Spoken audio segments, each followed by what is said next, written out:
Can you replace yeast with baking soda? Actually, you can. Our yeasty friends live in the wild. That means we can grow them, feed them, starve them, and kill them. To feed our yeast friends, we typically feed them flour. Why? Because flour has both sugar and carbohydrates. Carbohydrates are kind of like the more complicated version of sugar, and as we digest them or as yeast digests them, they're able to get more sugar. As our yeasty friends eat the flour, which is what happens during the fermentation or proofing process, they create carbon dioxide, and that's how we get bubbles. The gluten within flour helps keep the structure of the bubbles that are made by the yeast. That's why dough made with yeast usually takes more time. The yeast, they are but small, mighty friends of ours, but they need time. And as we go ahead and improve the structure of the gluten with kneading or with stretch and folds, that all contributes to a delicious bread that over time increases in the yeasty flavor. What if you're out of yeast and you already started a recipe? Thus we bring in our friend baking soda. All things equal, per 1 teaspoon of yeast, you can replace half a teaspoon of baking soda plus half a teaspoon acid. And acid can be anything from vinegar, lemon juice, even milk.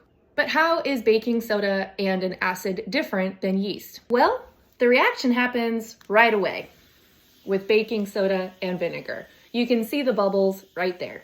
So let's say you replace your yeast with equal parts baking soda and vinegar, then you essentially combine everything and pop it into the oven, because unlike yeast, which is alive and needs time, baking soda and acid are a chemical reaction. It accelerates with the heat from the oven. All things being equal, bread made with yeast will have bigger bubbles than bread made with baking soda and acid. However, both work. I often get the question about self-rising flour. The challenge with self-rising flour is pretty much math. Per 1 cup of self-rising flour, there is typically 1.5 teaspoons of baking powder and 1/4 teaspoon salt. Baking powder and baking soda are not the same thing. 1.5 teaspoons of baking powder is actually half a teaspoon of baking soda and a teaspoon of tartar. So it's just a little too complicated for me. So that's where the math comes in.